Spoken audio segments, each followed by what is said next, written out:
हरे कृष्णा।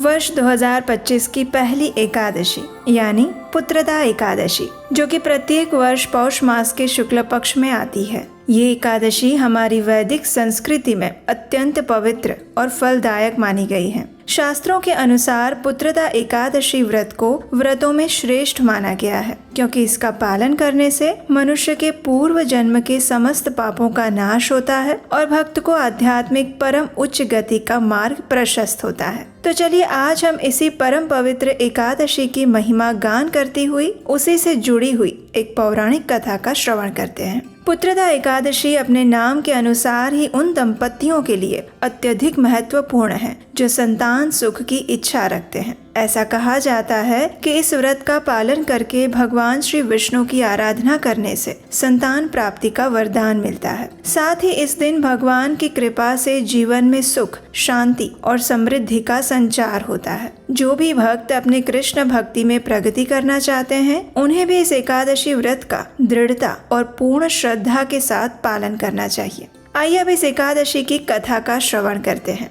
भविष्योत्तर पुराण में इस कथा का वर्णन आता है। एक बार युधिष्ठिर महाराज भगवान श्री कृष्ण से पूछते हैं, हे मधुसूदन, आपने पौष मास के कृष्ण पक्ष की एकादशी का वर्णन कर दिया। कृपया अब मुझे पौष मास के शुक्ल पक्ष में आने वाली एकादशी तिथि के विषय में बताइए। तो इस एकादशी की विशेषता क्या है और इस दिन भगवान के कौन से विग्रह की पूजा अर्चना करनी चाहिए? युधिष्ठिर महाराज का ये प्रश्न सुनकर भगवान श्री कृष्ण उत्तर देते हैं, हे राजन, पौष मास के शुक्ल पक्ष में आने वाली एकादशी को पुत्रदा एकादशी कहते हैं। इस एकादशी का पालन करने से व्यक्ति की भौतिक इच्छाएं पूर्ण होती है और आध्यात्मिक जीवन में भी प्रगति होती है। ये एकादशी निसंतान दंपतियों के लिए भी एक वरदान के समान है, क्योंकि अगर कोई पति पत्नी संकल्प के साथ निष्ठा पूर्वक इस एकादशी का पालन करते हैं तो उन्हें निसंदेह संतान प्राप्ति होती है। क्योंकि ऐसा ही कुछ हुआ था भद्रावती नगरी के राजा सुकेतुमान के साथ।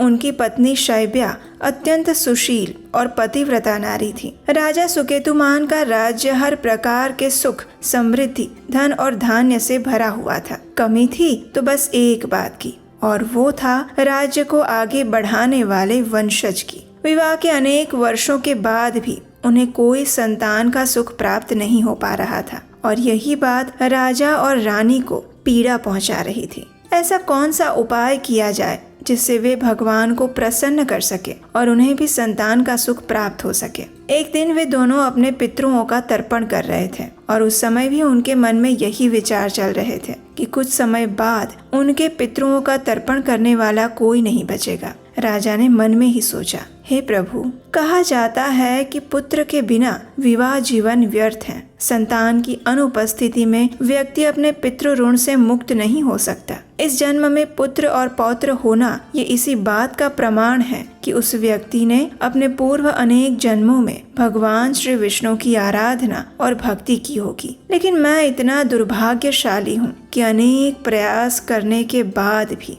मुझे संतान का सुख नहीं मिल रहा है। इस प्रकार विचार करते हुए उस दिन राजा अत्यंत दुखी हो गए। किसी को बताए बिना वे राजमहल से चले गए। अपने अश्व पर सवार होकर व्याकुल मन से राजा अकेले ही जंगल में चले गए। चारों ओर घना जंगल फैला हुआ था। सुंदर फूलों से सजे हुए अनेक वृक्ष और लताएं झूम रही थी। हाथी, हिरण, सियार जैसे अनेक प्राणी अपने अपने झुंड और परिवार के साथ विहार कर रहे थे, और ये देखकर संतानहीन राजा अधिक शोकमग्न हो गए। वहाँ विहार करते हुए मध्याह्न का समय हो चला था। राजा को भूख और प्यास दोनों ही लगी थी, लेकिन अब उनकी समस्या का अंत आने वाला था। जंगल के अंदर दूर जाते हुए एक स्थान पर उन्होंने एक सुंदर तालाब देखा, मानसरोवर जैसा सुंदर, जिसमें अनेक आकर्षक मछलियां तैर रही थी। सुगंधित कमल पुष्प खिले हुए थे और मगरमच्छ भी विहार कर रहे थे। जलाशय के किनारे पर अनेक आश्रम बने हुए थे,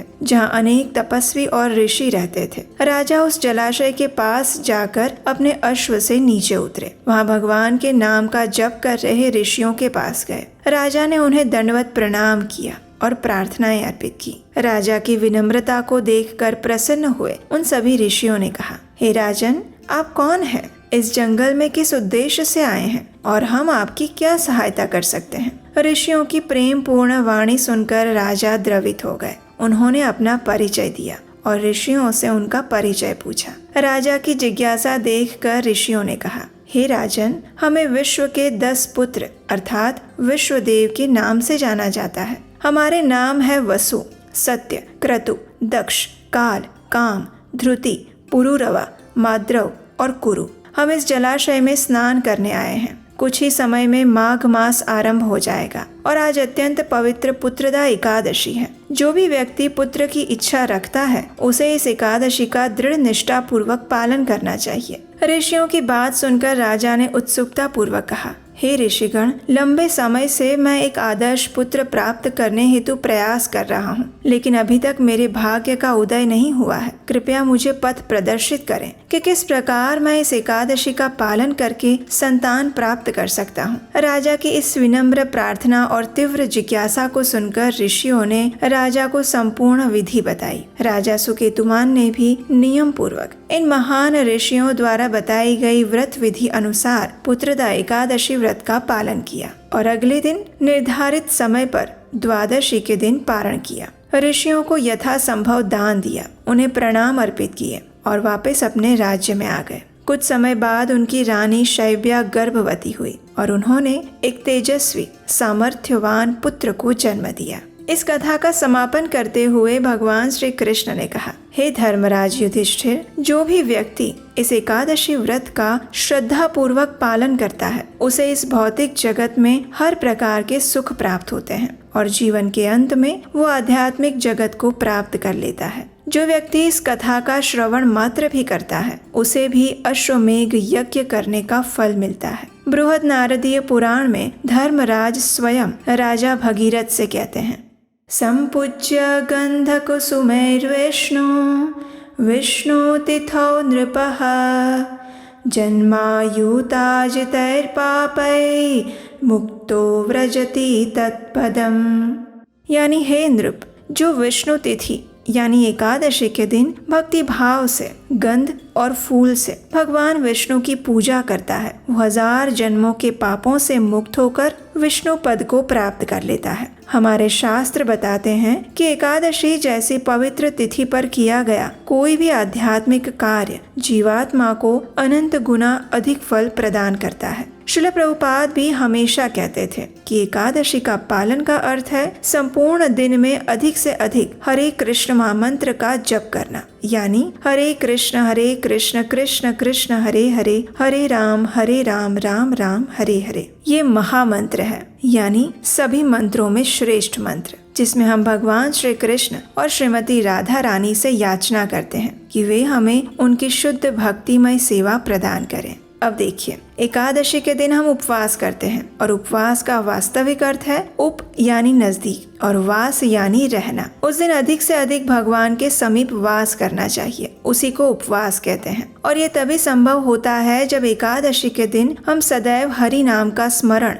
चिंतन और कीर्तन करें। एकादशी के दिन अपनी चेतना को शुद्ध बनाए रखना ये अत्यंत आवश्यक है, क्योंकि तभी हमें एकादशी का संपूर्ण फल प्राप्त होता है। इसलिए प्रयास करना चाहिए कि इस दिन क्रोध करना, झूठ बोलना, असत्संग करना, निंदा करना, आलस्य करना, आवश्यकता से अधिक सोना, इंद्रिय भोग करना, इन सभी चीजों से दूर रहना चाहिए। इस एकादशी के दिन संपूर्ण उपवास का पालन करना चाहिए। इसका अर्थ ये भी है कि किसी भी प्रकार के अन्न या उससे बने हुए खाद्य पदार्थ नहीं लेने चाहिए। यहाँ तक कि चाय और कॉफी का सेवन भी एकादशी व्रत करने वाले व्यक्ति को नहीं करने चाहिए, क्योंकि उनमें नशीले पदार्थ होते हैं जो आपके एकादशी व्रत को खंडित कर देते हैं। एकादशी के दिन अपने समय और मन पर विशेष ध्यान रखना चाहिए। और हम जानते हैं कि ये कार्य इतना आसान नहीं है, लेकिन इसे सरल बनाने का एक ही उपाय है, और वो है एकादशी के दिन हमेशा हरे कृष्ण महामंत्र का जप करते रहना।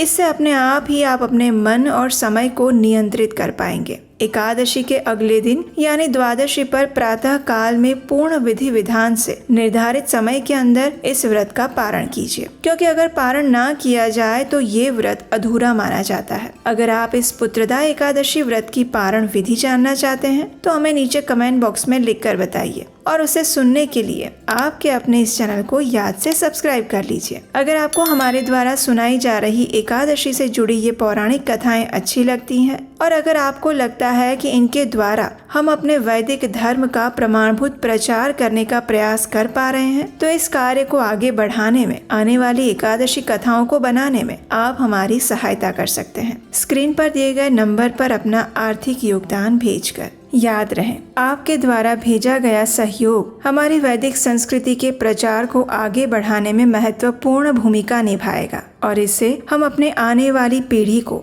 हमारे सनातन संस्कृति की गौरवशाली धरोहर को प्रदान करने में सक्षम बनेंगे। तो चलिए इस परम पवित्र पुत्रदा एकादशी का पालन करते हुए परम भगवान श्री कृष्ण के चरण कमलों में अपना ध्यान केंद्रित करते हैं और अपने मन, वचन, वाणी और चेतना से पूर्ण रूप से उन्हें समर्पित होकर उनसे उनकी शुद्ध भक्तिमय सेवा की याचना करते हैं। हरे कृष्णा।